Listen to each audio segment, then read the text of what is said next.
Sebelum mulai jangan lupa dukung dan subscribe channel kami.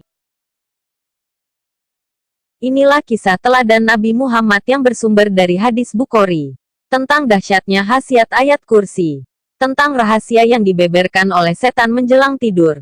Mari kita mempraktekkan resep yang ada dalam kisah teladan Nabi Muhammad yang kurang lebih diriwayatkan dalam hadis Bukhari seperti berikut ini.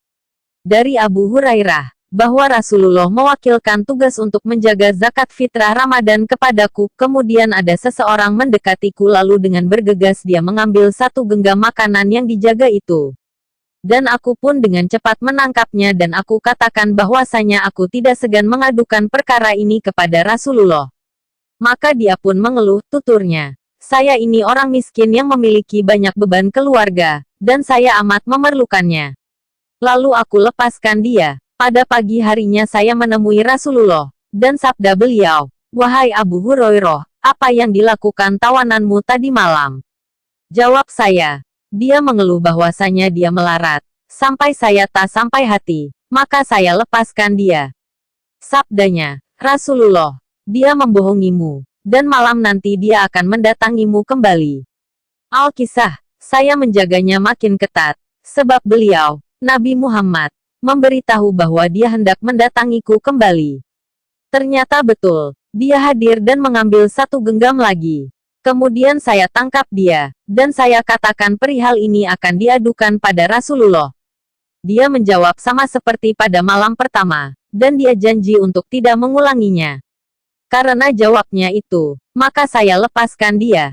Dan pada pagi harinya beliau Nabi Muhammad menegur tindakan saya tadi malam. Pertanyaan dan jawaban sama dengan pada malam pertama. Pada malam ketiga saya lebih mengetatkan penjagaan, dan ternyata dia hadir kembali mendekati saya, dan melakukan seperti malam-malam sebelum itu. Saya mengatakan padanya, "Ini sudah malam yang ketiga Anda telah berjanji untuk tidak lagi mengulanginya. Mengapa kau kembali lagi?" Jawabannya, "Lepasakan saya, dan saya berjanji mau mengajarkan kepada engkau kalimat yang dapat engkau ambil manfaatnya." Tanya saya apa yang dimaksud. Jawabannya, "Ketika mau tidur baca olehmu ayat kursi, pasti engkau dijaga selalu oleh Allah, dan setan tiada menghampirimu hingga pagi." Lalu saya lepasakan dia, dan pada pagi hari beliau Nabi Muhammad kembali bertanya, "Apa yang dilakukan tawananmu tadi malam?" Jawab saya. Dia mengajarkan beberapa kalimat kepada saya. Katanya dapat diambil manfaat bagi saya, sampai saya melepaskan dia. Tanya beliau Nabi Muhammad, "Kalimat apakah itu?" Jawab saya. Dia mengatakan, "Bila engkau tidur, baca ayat kursi, pasti engkau akan selalu dijaga oleh Allah dan setan tiada menghampiri engkau sampai pagi." Lalu beliau bersabda, "Dia berkata benar, padahal biasanya dia bohong. Tahukah kamu siapa ia?" Jawab saya, "Tidak tahu." Kemudian beliau bersabda, "Itu adalah setan." Hadis riwayat Bukhari.